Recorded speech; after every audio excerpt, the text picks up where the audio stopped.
எல்லாருக்கும் வணக்கம். இந்த வீடியோ யாருக்குன்னா மக்களாகிய நமக்கு தான்.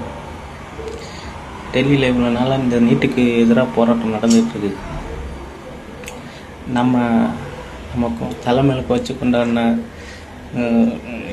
அப்படியே என்ன சொல்கிறது, அப்படியே பிரமிச்சு பார்த்த இந்த நடிகர் ஹீரோன்னு சொல்லிக்கிட்டு அலையிறமே, அவங்கெல்லாம் யாரும் ஆதரவு கொடுக்கல. ஒரு வில்லன்னு நினச்ச ஒரு ஆக்டரு, வில்லனாகவே பார்த்த ஒரு ஆக்டரு, அவர் ஆதரவு கொடுத்து இந்த வயசில் நிற்கிறாரு. யாருன்னு கேட்குறீங்களா? பிரகாஷ்ராஜ். இப்போ தெரியுதா? நடிகர்களை கொண்டாடுங்க, இந்த மாதிரி உள்ள நடிகர்களை கொண்டாடுங்க, அவங்களுக்கு சப்போர்ட் பண்ணுங்கள். இந்த ஹீரோ நினைக்கிற அயோக்கிய பயல் ஹீரோ நடிகர்கள்லாம் ஆதரிக்காதீங்க, திருந்துங்க. நன்றி சார், பிரகாஷ் சார்.